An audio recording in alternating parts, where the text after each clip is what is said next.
The day kicks off with Maureen Lane returning to the office after a long morning meeting, holding a basket of fortune cookies gifted by a client.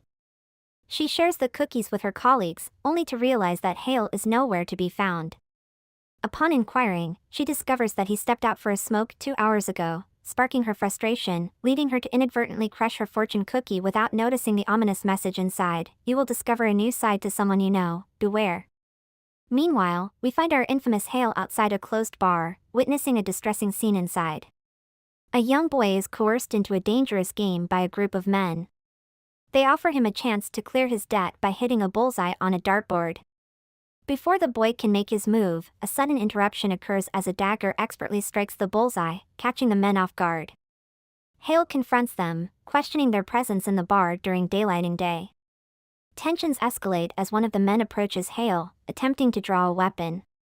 In a swift and shocking turn of events, Hale decisively neutralizes the threat. Subsequently, a fierce altercation ensues, with Hale skillfully overcoming the assailants while ensuring the safety of the boy. Taking matters into his own hands, Hale confronts the apparent leader of the group, coercing him for vital information regarding a hidden safe containing illicit substances. After extracting the necessary details, Hale releases the man, only to be met with a treacherous response regarding someone named Hepa. Without hesitation, Hale takes decisive action and, with a calm resolve, concludes the ordeal. As the boy emerges from hiding, questioning Hale's intentions, he humbly admits that rescuing people isn't his forte. A while later, Hale's back at work doing his thing when Maureen hits him with a "Where've you been all morning?" He keeps shut, which causes her to raise her voice, and he's like, "Just went for a smoke," which only cranks up her anger. As she's laying into him, the phone rings. It goes unanswered until Maureen's frustration peaks, prompting the pink-haired girl to finally pick it up. Maureen tries to get back on topic with Hale, who cheekily reminds her she was mid-rant about his job performance, cueing another round of scolding. Amidst this, Hale's phone buzzes. He checks it, sees Smokey flashing on the screen, and amidst Maureen's complaints about his smoke breaks, he hands her a file, announces another smoke break, and dips. The pink-haired colleague wonders out loud why Maureen hasn't fired him yet, to which Maureen admits, despite the frustration, Hale's good at what he does. Meanwhile, Hale, puffing away, decides it's time to buckle down to work. Rewind a few years, and we see some country leaders hashing out how to deal with cartels that have been a nightmare, trafficking humans and drugs, leaving a trail of addicts turned criminals in their wake. The situation was so dire, telling friend from foe was becoming a puzzle. One military guy pitches, "Forget gentle legal tactics, it's time to wipe the cartels off the map." A discussion unfolds about how these cartels are slippery, evading capture with ease. The solution? Form an undercover hit squad, fueled by personal vendettas against the cartels, equipped with intel, weaponry, and funding, all under the radar, operating out of seemingly mundane spots. Cut to the present, Hale walks into Smokey, a front for this covert operation disguised as a tobacco shop. The shopkeeper greets him with a knowing smile, hands over a suitcase, not your usual delivery. Inside, besides the gun, there's a pack of cigarettes. Hale picks one, and the shopkeeper comments on its strong, smoky flavor with a hint of charm, suggesting it's right up Hale's alley. Hale then fishes out a single cigarette from the pack, and there it is, his next mission. The cigarette paper whispers the name Peter Cruz alongside an alpha marker. Hale smirks a little. Peter Cruz? No need for introductions, he's already got the memo. The shopkeeper, leaning over the counter with that all-too-familiar look of concern, throws a question Hale's way: "One pack gonna do the trick?" Hale, barely glancing up, opts for the carton. Overkill? Maybe. But Hale's not one to take chances. As he steps out into the alley, cigarette in hand, the shopkeeper's gaze lingers on the ashtray brimming with butts, each a silent testament to Hale's visits. "Some things never change," he mutters, almost to himself. Flashback to when Hale first walked through these doors. The shopkeeper handed him a pack, the unofficial welcome kit. "Instructions come like this," he said, pointing to the cigarette. "But maybe don't light up. Leaves a trail." Hale, with that devil-may-care grin, just plucked one out, eager for the burn. "Makes me want one even more," he quipped, half joking about the risks that came with the job. Back at the office, Maureen's caught in a whirlwind of thoughts, mainly about whether Hale would grace them with his presence again. She's so deep in thought she doesn't notice Jaden trying to get her attention, lost in her own world until he practically shouts her name. Jaden's got his own mess, lost a client's file, left them hanging for 2 hours, and now he's here, looking like a puppy who's lost his way, worried sick about Marine's reaction. Meanwhile, Hale's out there, face to face with Peter Cruz, the guy supposedly off Hale's radar. The air's thick with tension as Peter tries to plead his innocence, dropping names and past grudges. But for Hale, it's all white noise until Peter mentions her. That's all it takes. A moment later, Peter's history, and Hale's left standing in the silence that follows. No sooner had Peter hit the ground than another figure makes a break for it, thinking he can outrun Hale. Bad move. Hale's patience for games, especially hide and seek, is thin. He catches the guy, effortless, the annoyance clear in his grip. Cut to Marine, stepping out into the night, phone in hand, texting Hale out of a mix of concern and frustration. And then, there he is, Hale, not another message on her screen but right in front of her, over someone who won't be standing up anytime soon. The gun, the stance, it's all too much.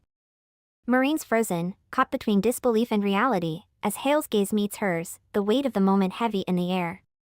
Suddenly, they hear Peter groaning in pain. Marine's halfway through suggesting they call for help when, bam! Hale shoots Peter. Marine's totally freaked out, can't believe what's happening.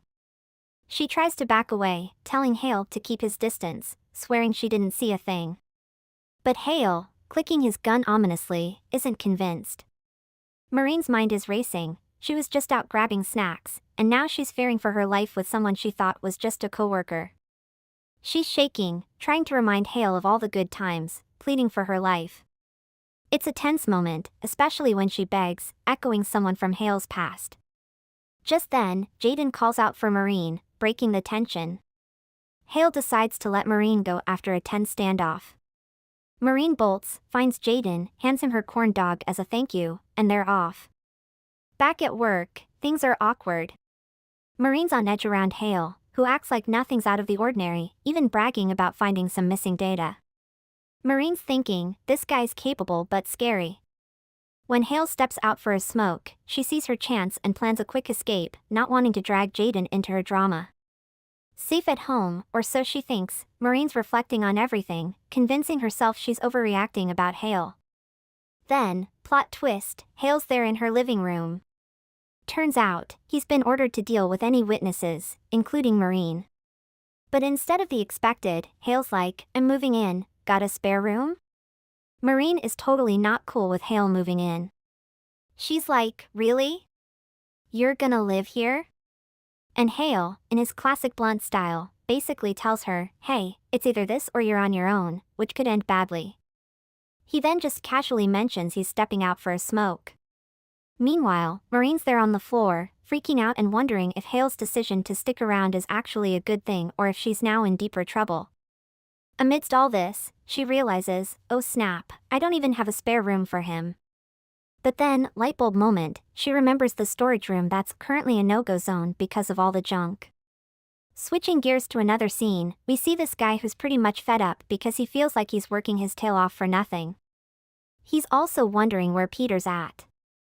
His driver tries to chime in with some sympathy, but the guy's having none of it. He slaps the driver, telling him he's just a driver and doesn't get it.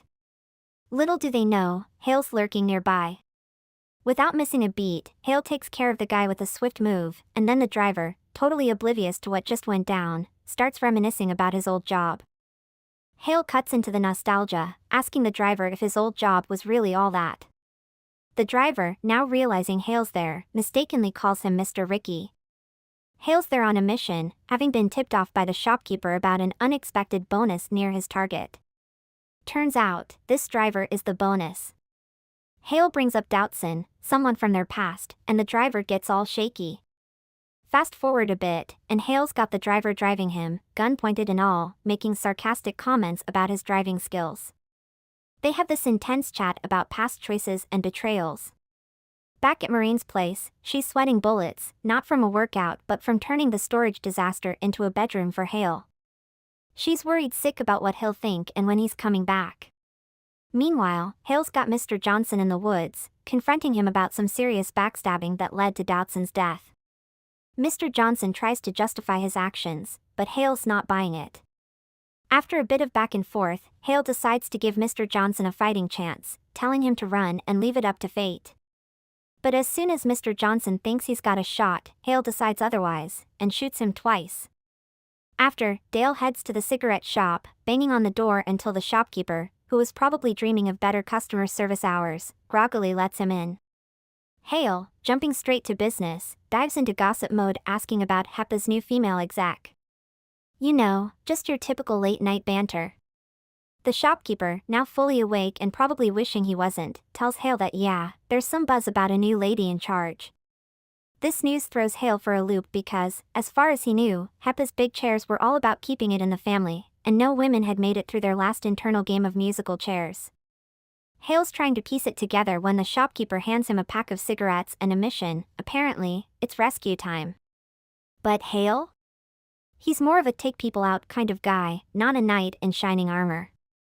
He tries to pass, suggesting he'd rather stick to what he knows best. The shopkeeper barely gets a word in before Hale's phone goes off, signaling it's time to switch gears from late-night chats to, well, work. Fast forward to the next day, and Hale's strolling into the office like he didn't just spend his night in action movie mode.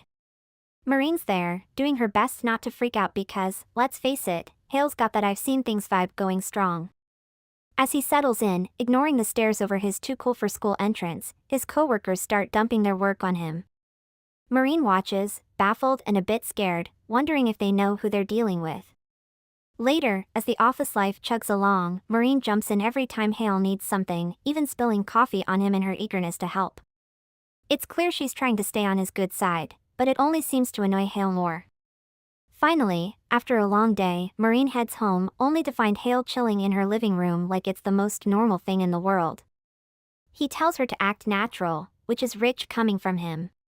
She's on edge, understandably, and Hale, in a rare moment, opens up just a bit. He hints at his dark past but doesn't dig into details, leaving Marine to wonder why he's sparing her and what this all means for her. Marine, with frustration boiling over, demands Hale to finish his thought, but he just closes the door on the conversation. Alone in his room, Hale notices the place looks tidier than usual. Marine's been here.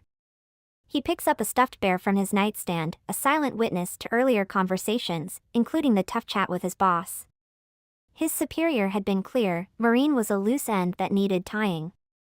But when Hale pushed back, questioning if that was really their best move, his boss hesitated, suggesting maybe they could find a workaround for now. Marine wasn't expendable yet. On her end, Marine, now in her PJs, can't shake off why Hale hasn't done her in. But she decides to shelf that puzzle for another day. Right now, her focus is on damage control, finding a new client to fill the gap Jaden's mistake left. She makes a mental note to do whatever it takes, which lands her in a sketchy part of town the next day. The vibe there is far from welcoming, and the stares she gets are unnerving. Back at the office, Hale senses Marine's absence. When he goes to drop some paperwork on her desk, Jaden clues him in. Marine's out chasing a potential client.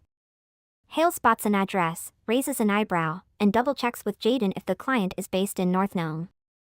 The pink-haired girl overhears and can't hide her shock, blurting out her concern about Marine going there solo. Hale's interest is piqued. He asks about the timing of Marine's departure. Jaden's guess? About an hour ago. Hale briefly considers letting Marine fend for herself a grim fate in North Nome, but then heads out, leaving Jaden and the pink-haired girl worried about what awaits in the city's worst slum. Indeed, in North Nome, Marine's naivety is glaring. A wrong turn into a dark alley quickly escalates as she accidentally bumps into a local. The man's reaction draws a crowd, and things go south fast. Just as one of them tries to snatch her bag, Hale appears like a guardian angel, or maybe more like a vigilante. He's there in a flash, defending Marine, taking down the thugs with surprising ease. His actions reveal a mysterious tattoo, hinting at a past Marine's only beginning to glimpse. After the scuffle, Hale's straightforward about the harsh realities of North Nome. Yet, Marine's determined to push through. She's got a meeting that could make or break them financially. Moved by her plea, Hale sticks around, looming in the background as Marine pitches to potential clients with shaky hands but unyielding resolve. Post-meeting, as they head back, Marine can't help but express her gratitude. Hale, ever the stoic protector, shrugs it off as part of his job. He suggests going ahead while he takes a moment to smoke, leaving Maureen to reflect on the day's events and Hale's unexpected support. Hale's night just keeps getting weirder. He bumps into a group of tough guys who seem to have been on the lookout for him. Trying to get some info, he asks them about HEPA's new female exec. The gang's leader can't help but laugh, calling Hale crazy before ordering his crew to take Hale down. Meanwhile, Maureen's at home, enjoying her dinner and feeling pretty good about how the day went, thanks to Hale's unexpected heroics. She can't help but wonder, though, how Hale always seems to be right where she needs him, saving her from bad situations and even deciding to stick around. Mid-bite, she pauses and has a wild thought: does Hale have a crush on her? Cut back to Hale, who's now got the last guy from the gang under his control. Despite the thug's pleas of ignorance about the new exec, Hale makes a tough call and eliminates him. Checking his phone for any updates from Smokey, the shopkeeper, and finding none, Hale decides it's time to accept that rescue mission he's been avoiding. After a brief call with Smokey, confirming he'll take the job, Hale reflects on the irony of his situation. A man known for taking lives is now tasked with saving one. It's a heavy thought, especially since he couldn't save someone very close to him in the past. Back at Maureen's place, she's settled in for a cozy night with TV and snacks when she notices Hale watching her. Offering him some slippers, which he surprisingly accepts, she tries to share her last hot dog with him, pondering over the possibility of his feelings for her. But Hale, ever the enigma, politely declines. When he finds a bottle of Maureen's prized liquor, she's both annoyed and worried, knowing how strong it is. Despite her protests, Hale takes the bottle to his room, leaving Maureen to wonder about his drinking habits and how he even knew about her hidden stash. The next day, Smokey hands Hale a pack of cigarettes as part of the rescue mission prep. Despite the warning about the cigarette's harshness, Hale is drawn to it, intrigued by the name on the cigarette: San Lundquist, HEPA's genius drug chemist responsible for a significant portion of the national narcotics market. Smokey paints a picture of San as someone worth saving, despite her dangerous work, offering Hale a chance at redemption through this mission. Hale's just staring at this photo, completely floored, while Smokey's filling him in on San's backstory. Turns out, she's a sort of child prodigy who got dealt a rough hand. Her folks sold her off to HEPA when she was just 12. Now, she's stuck in some lab, basically a prisoner, and she's only 15. That's some heavy stuff. Switching scenes to the office, we've got Jaden looking pretty bummed out in front of his computer. Despite being around for half a year, he's still feeling like a newbie when it comes to actually doing his job. He tries reaching out to Liam for help, but gets shut down. Then he tries Seraphim, the girl with the pink hair, but no dice there either. Hearing that Hale's stepped out for a smoke, Jaden's feeling pretty much left to fend for himself. So, he shoots a text to Maureen, who's always got his back, promising she'll help him out after her meeting with the big boss, Mr. Merlin. Jaden's really admiring Maureen's leadership skills, wishing he could be more of a help, when suddenly, something on his screen catches his eye and gets him all excited. After wrapping up a meeting with James Merlin, CEO of Merlin Networks, Maureen's about to hand over some documents when Jaden comes rushing in. He's all worked up, insisting they need to talk about going on a company retreat right now. Maureen's trying to pull him out, reminding him they're in the middle of something, but Jaden's not having it. Turns out, James is his dad, and he's pleading for this retreat because he's feeling burnt out. Maureen's giving Jaden the third degree back in their office for blindsiding her with the retreat talk. Jaden explains he snagged 5 tickets for them, which sounds kinda sketchy to Maureen. But then, Hale chimes in, saying he checked it out, and it's legit, which kinda surprises Maureen. She asks if he's actually up for going, and he's like, yeah, why not? Earlier, Smokey had let Hale in on how HEPA's got their hands in the Paradise Resort, and someone named SCU will be helping out with things like CCTV shenanigans. For Hale, blending in with his work crew seems like the easiest play. So, the day of the retreat rolls around, and Maureen's driving everyone to the resort, her mind buzzing with work stuff. But the second they arrive, it's all wow from there. They have lunch, hit the pool, except for Hale, who's more into scoping the place out. He figures this setup is perfect for keeping someone like San hidden in plain sight. It's exclusive, open, and nobody would guess what's really going down. Maureen notices Hale hanging back, asking if he's not up for a swim. He just brushes it off and walks away, leaving her puzzled. Meanwhile, Hale's gearing up, whispering into his earpiece that it's game time, all while trying to piece together where San might be. In some hidden part of the resort, things are looking grim for San. She's getting yelled at by some guy, food's flying everywhere, and she ends up on the floor with a sprained ankle thanks to him yanking her chain. As he storms off, calling her names, San spots a pair of scissors. He doesn't see her grab them, but it's clear she's plotting something. She raises the scissors ready to make a move on the guy, but just as she's about to go for it, two other dudes stroll in. They're chatting away, totally ignoring her like she's not even there. After they head out, San's so ticked off she just chucks the scissors and clenches her fist, super frustrated. Cut to Hale. He's chilling, leaning against a wall, having a smoke, caught on some security cam. Next thing you know, he's sneaking through a kitchen to get inside a building and ends up in what looks like a library. He's pretending to be all into his book, but really, he's trying to figure out where San's being kept. Then he overhears these guys talking, and one of them has the same tattoo as him. Hale's like, "Hey, Sack, who are these dudes?" And Sack's in his ear, telling him they're casino security. So, Hale's thinking there's gotta be something going down at the casino. He tells Sack he needs to get into the VIP room because it sounds like there's a party happening. Sack's like, "Cool, give me an hour." Oh, and it's a +1 event. Hale's not thrilled about that last part. Meanwhile, back at the pool, Maureen and Jaden are splashing around, having a blast, while everyone else is just shaking their heads, calling them kids. Maureen tries to drag Seraphim to grab some hot dogs with her, but Seraphim's like, "No way, I'm in a bikini here." Maureen tries Liam next, but he's a no-go too. So, off she goes on her own. After she leaves, this dude covered in bruises bumps into Seraphim and stumbles off, leaving her muttering about drug addicts. Maureen's on her hot dog mission when suddenly, this guy comes at her demanding pills, waving a broken toilet plunger like it's some kind of weapon. Maureen's freaking out, telling him she doesn't have what he wants, but the guy's not buying it. Just then, Hale swoops in, uses Maureen's shawl to deal with the guy and hustles her out of there. As they're making their escape, Maureen's trying to keep up and thanks Hale.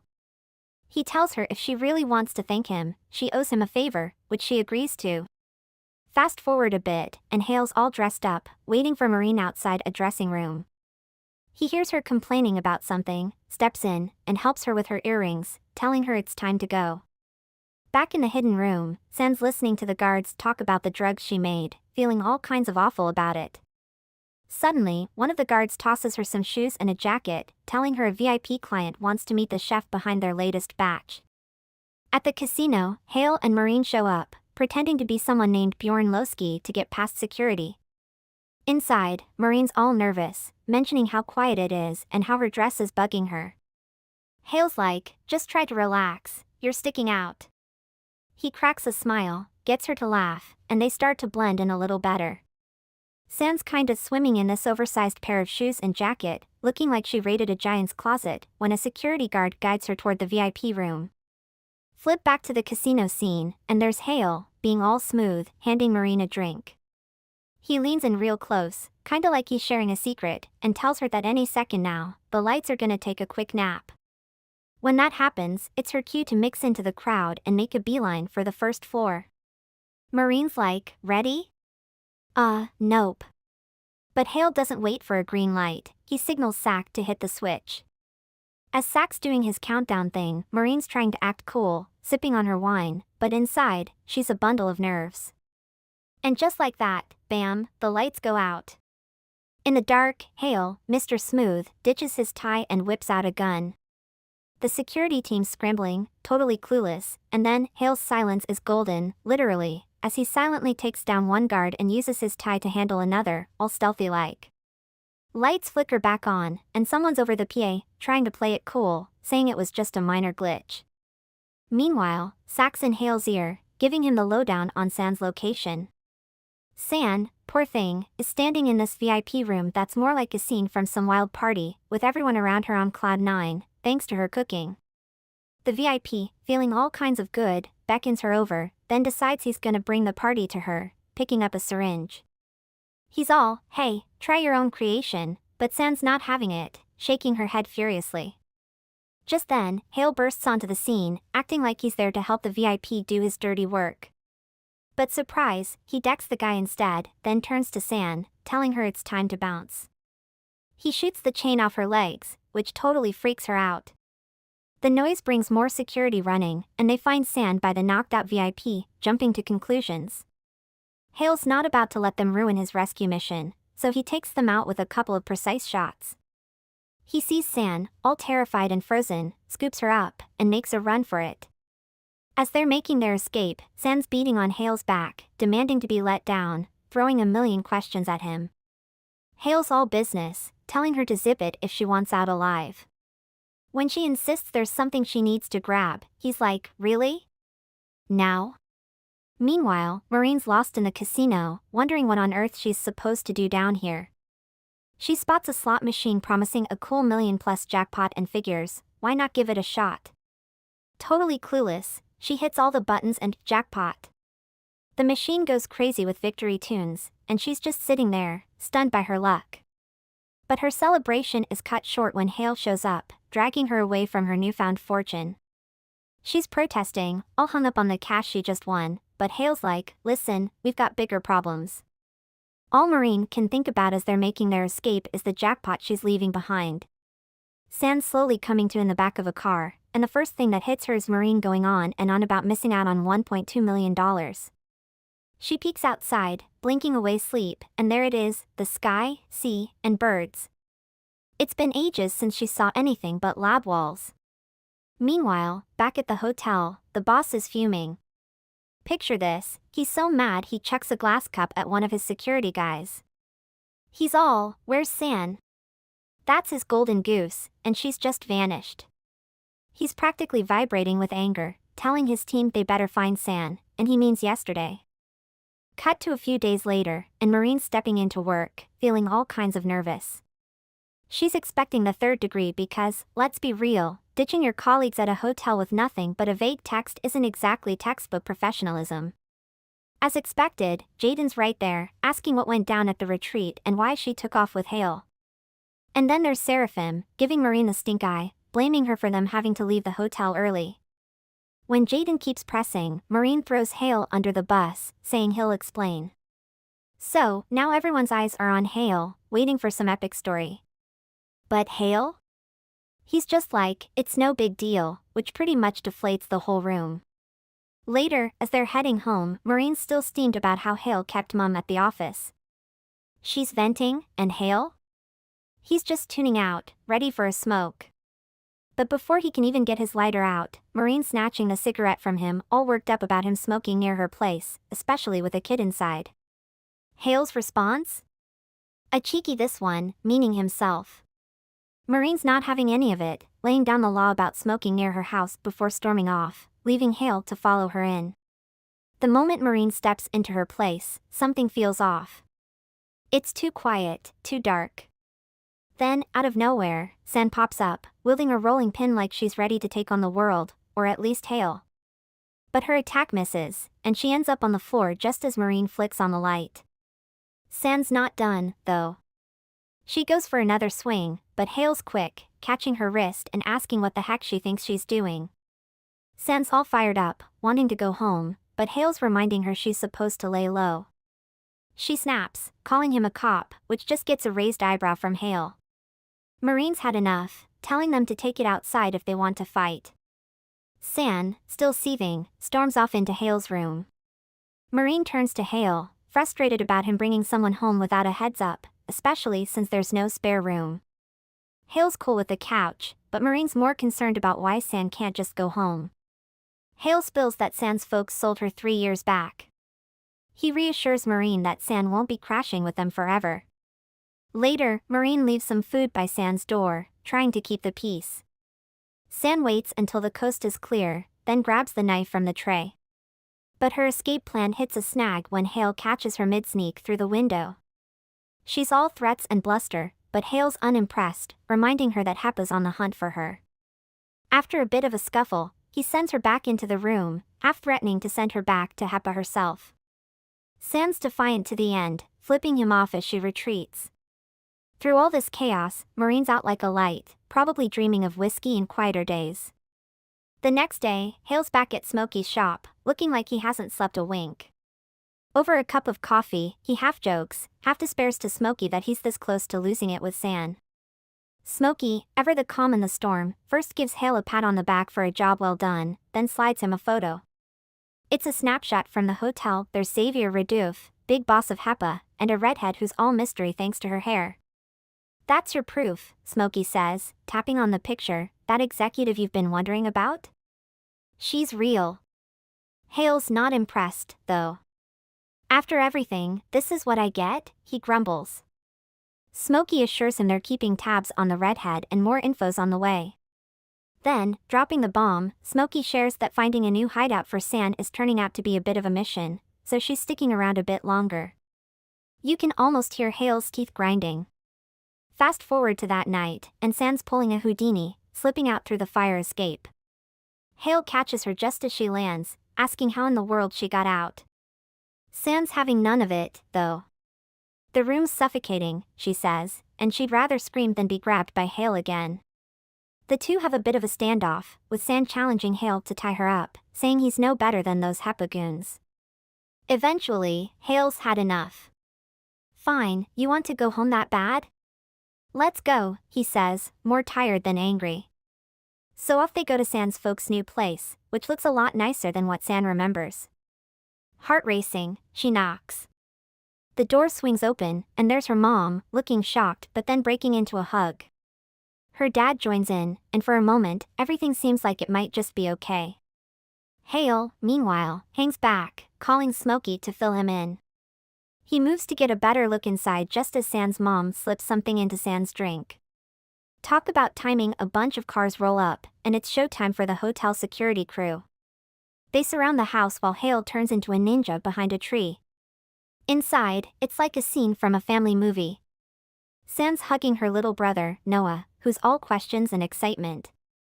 Their dad's got this look of longing, holding his kids close. But then the mom comes back, all smiles with a drink in hand. She's nudging San to watch Noah's ballet performance, going on about how they could never afford such luxuries before.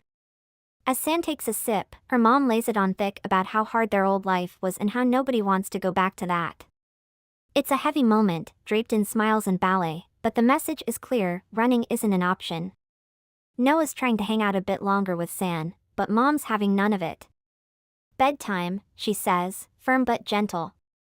Dad scoops him up, all let's go, champ, but pauses at the door, giving San this look that says, we're counting on you. It's heavy, the kind of look that carries a whole conversation without a word. Then, in walks this guy, all business, and Mom's quick to tell San, he's here to take you back. San's like, I should be at my place, not here, but Mom's just shaking her head, honey, there's no place for you here anymore.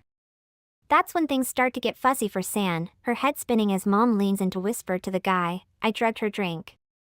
She won't cause trouble. Right on cue, Hale bursts in, taking down the guy before he can even blink. He's ready to whisk San away when she's all, no, I'm not going, tears streaming down her face. Hale's about to argue, but then whoosh, he spots a sniper's laser. Down, he yells, tackling San as shots fire off, shattering peace along with the living room decor. San's out cold, and Mom's screaming over the chaos of her ruined home. Meanwhile, Maureen's just getting home when her phone buzzes. It's Hale, and what he says has her rushing inside, painkillers in hand. She's expecting to find Hale shot, but he's fine, pointing her towards San, curled up and looking lost. What happened? Maureen asks, eyes darting between them. Earlier, while carrying an injured San home through the rain, she'd accused Hale of betraying her trust by taking her to her parents, questioning if kids like her are considered orphans despite having a family. Now, Hale explains to Maureen that he patched San up, but she's been refusing any more help. He's planning to call social services tomorrow, but Maureen's not having any of that talk. She's upset, pointing out how San's clearly in distress. Trying to help, Maureen brings San fresh clothes, but San's pushing her away, insisting she doesn't need help. Maureen, though, stands her ground, helping San change and making sure she takes her medicine. You're sleeping on the couch, not the floor, Maureen tells her firmly, calling her kiddo as she leaves. San's left staring after her, repeating kiddo like it's a lifeline. The next morning, San wakes on the couch to find Hale telling her he's looking after her for now. When she asks for how long, he's vague, which earns him a frustrated call-out from San. Hale's left pondering just how long he'll be sticking around to care for her, committed until he figures out his next move. Over at Xavier's place, a stunning woman steps into a scene straight out of a crime drama, dodging blood and bodies. She's there to chat about the mess at the resort. Xavier, getting inked, is all casual about it, mentioning how the guards couldn't keep his goose caged. The woman's supportive, touching his chest, hinting at a plan to trap the brave little rat responsible. She's confident, a smile playing on her lips, promising Xavier she's got everything under control, just like always. A few days roll by, and Smokey's hooking Hale up with a fresh pack of smokes and some gear for his next gig. He lays it out for him. There's this shady arms deal going down, with a boatload of weapons set to arrive. The kicker? That executive they've been tailing is supposedly running the show herself. Smokey paints a picture of the drop-off point, describing it as this labyrinthine port, dimly lit and tricky to navigate. He throws Hale a concerned look, asking if he's sure he wants to tackle this solo. Hale just shrugs, mentioning he works best alone, especially when things get risky. Plus, he argues, the dark's more friend than foe to him. Back at the house, as Hale's getting his gear ready, he catches Maureen in the kitchen, wrestling with a wine bottle. He raises an eyebrow. Rough day? She sighs, pouring 2 glasses, and starts venting about work. After a bit of back and forth, Hale suggests she hit the hay, but Maureen's not having it. She doesn't want to think about heading back to work tomorrow. Curiosity gets the better of her, and she quizzes Hale on why he sticks with their company. Hale explains it's all a cover. Smaller firms offer him the flexibility big corporations can't, plus having Maureen as a team leader means stability. The conversation shifts gears to San, who's been cooped up in her room lately. Maureen's feeling guilty about leaving her alone all day. Hale's indifferent response irks Maureen, prompting her to declare she's taking San to work with them, hinting that Hale could stand to be a bit warmer at times. Hale, puzzled, asks what Maureen plans to tell their coworkers about San. The next morning, Maureen introduces San as her cousin to the team, with Mr. Merlin's blessing. Jaden's the only one who seems genuinely excited about the new addition. Liam and Seraphim, not so much. San's curiosity about a mysterious closed door leads her to a cluttered storage room, despite Jaden's warnings. Maureen's left second-guessing her decision to bring San along, worrying it might do more harm than good. Frustrated, she ends the workday early, sending everyone home except for Jaden, who notices Maureen gearing up to clean the storage room and offers to help. They find San asleep in a corner. Maureen, trying to keep things orderly, sends San outside with Jaden, who tries to engage her in a game of catch. Their interaction is lukewarm at best. Meanwhile, Maureen's startled when Hale steps in to help clean, mistaking him for San at first. A misstep sends her tumbling right into Hale's arms, both landing in a heap. Flustered by the close encounter, they finish up and head out, leaving Maureen to fan herself and dodge Jaden's teasing about any possible sparks between her and Hale. She brushes it off, reassuring San that they'll make the storage room more inviting soon enough. Maureen glances at her phone and yep, she's running late for a meeting with those clients who always have a million requests. She grabs her stuff and dashes out the door, leaving Jaden to toss a see ya to Hale and a take care, little one to San before he heads off. Meanwhile, San sneaks into the storage room and finds Maureen didn't just leave her to fend for herself. There are blankets laid out for her. Time to head out, Hale tells San, but their walk home is so quiet you could hear a pin drop. In Maureen's world, she's doing her best sales pitch, hitting every point the clients threw at her. They're nodding, actually impressed, and even admit they've been a bit high maintenance. Maureen plays it cool, saying she gets it, even though inside, she's doing victory laps. They suggest grabbing drinks to celebrate, and Maureen's all in. She flicks a quick text to Hale, be back soon. But fast forward to nearly midnight, and she's nowhere in sight. Hale's phone rings, and it's Maureen, sounding like she's had one too many, begging him to come get her because she's pretty sure her legs have turned to jelly. Finding her squatting on a sidewalk, Hale tries to get her moving, but Maureen's convinced the ground's turned into marshmallow, so onto his back she goes. As they navigate the marshmallow streets, Maureen spills about the client's dinner gone wild. They practically dared her to drink, poking fun at her single status and grilling her about her love life. Zip it, or I'm dropping you here, Hale warns, half joking. Maureen chuckles, calling him Mr. Iceberg. That name takes Hale back to a memory of Doutzen from his bartending days, curious about his type and if he was single. Fast forward to now, Maureen notices a nick on Hale's neck, fussing over it while Hale insists it's nothing. "You're always the tough guy, huh? Just take care of yourself," she says softly, hinting that even though Hale's usually the one dishing out the hurt, she hopes he stays safe. On the day of the operation, Hale's all geared up in his stealth mode attire, blending into the shadows of the port. He's expecting heavy resistance but finds the place oddly underguarded. Sneaking around, he discovers an open container full of empty boxes. It's a setup. Suddenly, spotlights and gunfire. Hale's in the thick of it, tossing smoke bombs and making a daring escape, minus his hat. Later, the woman from Xavier's place surveys the aftermath, disappointed they missed their target but pleased they've got footage of him in action. As her crew reviews the video, showing Hale's impressive moves, they pause on the frame where he loses his hat. The woman's eyes widen in shock. Hale's not just anyone. Maureen catches Hale with a fresh injury and instinctively reaches out, only for Hale to quickly swat her hand away. "This? It's not your concern," he gruffly tells her, clearly not in the mood to chat. He retreats to his room, shirt coming off to reveal a map of new scars. Maureen, ever the caretaker, taps at his door with a first aid kit in hand. "I'm leaving this here, okay?